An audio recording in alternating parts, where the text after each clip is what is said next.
Hai teman-teman, di pertemuan ini kita akan membahas materi kelima yaitu motivasi kerja. Apa sih motivasi kerja itu? Nah, sebelum masuk ke apa itu motivasi kerja, kita harus tahu dulu nih apa itu motivasi. Motivasi memiliki beragam makna tergantung pemaknaan setiap orang. Sehingga hal tersebut menyebabkan kekaburan makna dan kesalahpahaman dalam pendefinisian. Namun, para ahli memiliki pendapatnya mengenai motivasi. Robin dan Coulter menyebutkan bahwa motivasi didefinisikan sebagai proses usaha seseorang dihasilkan, diarahkan, dan dipelihara untuk mencapai tujuan atau sasaran. Kinnicky dan Fugate mendefinisikan motivasi sebagai gambaran proses psikologis yang menyebabkan gairah, arah, dan kegigihan terhadap tindakan pilihannya sendiri yang mengarah pada tujuan. Lutáns mendefinisikan motivasi merupakan proses yang diawali dengan kekurangan atau kebutuhan fisiologis dan psikologis yang mengaktifkan perilaku atau dorongan yang ditujukan untuk mencapai sasaran atau insentif. Hill dan Make Sense menyebutkan motivasi menggambarkan kekuatan di dalam diri seseorang atau tenaga yang memengaruhi arah intensitas dan persistensi perilaku pilihannya sendiri. Nah, dari pendapat para ahli tersebut, dapat disimpulkan bahwa motivasi adalah upaya yang tinggi untuk mencapai tujuan dengan kegigihan agar bertahan di dalam usahanya mencapai siklus akhir motivasi tersebut. Motivasi juga terdiri dari 3 unsur, yaitu energi, intensitas atau kekuatan, dan persistensi atau kegigihan. Namun, dari kesimpulan tersebut belum didapat nih penjelasan motivasi kerja yang inklusif dan diterima luas itu apa, sehingga diasumsikan menjadi 3 kelompok kategori yang dapat dijelaskan. 1. Berbasis kebutuhan. 2. Proses kognitif. 3. Non-kognitif. Dari 3 kategori asumsi tersebut terdapat teori-teori yang nanti kita bahas. Teori pertama dari kategori berbasis kebutuhan, teori hierarki atau bertingkat Maslow. Teori ini tersusun dari 5 hal. Pada susunan pertama ada fisiologis, lalu keamanan dan keselamatan, sosial, harga diri, dan aktualisasi diri. Fisiologis ini berhubungan dengan kebutuhan fisik seseorang seperti makan, minum, istirahat, dan sebagainya.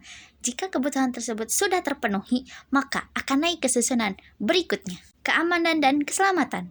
Kebutuhan ini berhubungan dengan pemberian rasa aman dari ancaman. Contohnya dalam dunia kerja, kita mendaftarkan diri kita kepada badan asuransi. Sosial. Kebutuhan ini berhubungan dengan lingkungan. Bagaimana upaya kita agar diterima lingkungan kita seperti rekan kerja, teman, kelompok pekerja. Harga diri. Di sini, seseorang memiliki kebutuhan untuk diakui keberadaannya dengan adanya penghargaan atas prestasi yang telah dicapainya. Aktualisasi diri. Seorang individu membutuhkan pengembangan terhadap dirinya, seperti pengembangan ideologi, potensi dalam dirinya, dan kemampuan lainnya untuk bisa membantu mereka bekerja. Teori ERG Alderfer. Teori motivasi ERG Alderfer. Teori Alderfer dikenal dengan akronim ERG. Akronim ERG dalam teori Alderfer merupakan huruf-huruf pertama dari 3 istilah, yaitu E, existence atau kebutuhan akan eksistensi, R, relatedness atau kebutuhan untuk berhubungan dengan pihak lain, dan G, grow atau kebutuhan akan pertumbuhan. Alderfer menyimpulkan dalam 3 hal penting, yaitu makin tidak terpenuhi suatu kebutuhan tertentu, makin besar pula keinginan untuk memuaskannya. Kedua, kuatnya keinginan memuaskan kebutuhan yang lebih tinggi semakin besar apabila kebutuhan yang lebih rendah telah dipuaskan. Dan yang ketiga, sebaliknya, semakin sulit memuaskan kebutuhan yang tingkatnya lebih tinggi, semakin besar keinginan untuk memuaskan kebutuhan yang lebih mendasar. Teori 2 faktor Herzberg. Teori 2 faktor Herzberg. Dalam teori ini terdapat faktor intrinsik atau dari dalam diri dan ekstrinsik dari luar. Intrinsik bersumber dari keinginan diri sendiri untuk berprestasi, seperti pekerjaan seseorang, keberhasilan yang diraih, kesempatan untuk bertumbuh. Lalu ekstrinsik. Ekstrinsik ini lingkungan yang menentukan arah perkembangan motivasinya, seperti jabatan, hubungan seorang individu dengan atasannya, kebijakan organisasi, dan kondisi kerja dan imbalan. Dalam penelitiannya, ada 3 hal penting yang dapat memotivasi karyawan. Pekerjaan yang menantang dengan mencakup prestasi, bertanggung jawab, dan dapat dinikmati pekerjaannya. Lalu, hal yang mengecewakan karyawan seperti peraturan, hak, gaji, dan tunjangan. Dan peluang untuk berprestasi itu terbatas. Teori McClelland's Needs. Teori ini memfokuskan pada 3 hal, yaitu Achievement, pencapaian, power, kekuasaan, affiliation, atau afiliasi. Apa sih achievement? Achievement adalah pencapaian seseorang terhadap satu hal. Lalu, power adalah perilaku yang memiliki pengaruh dalam kondisi tersebut dan orang-orang membutuhkan dia agar hal tersebut dapat dilakukan. Afiliasi. Afiliasi ini berhubungan dengan sosial, seperti kita mengenal rekan kerja dan bersahabat dengan teman-teman yang lainnya. teori expectancy theorem atau harapan. Semakin tinggi harapan yang digantungkan, maka semakin besar juga dorongan usaha untuk meraihnya dengan lebih baik.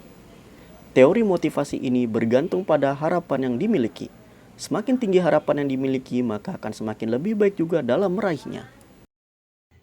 Teori goal setting. Teori goal setting ini merupakan penetapan tujuan yang dapat mendorong perilaku dalam berorganisasi. Bagaimana seseorang itu termotivasi karena adanya penetapan tujuan ini. Saat seseorang memiliki tujuan yang tinggi, maka usahanya akan tinggi dan sejalan dengan tujuan yang disasarkan. Teori keadilan equity.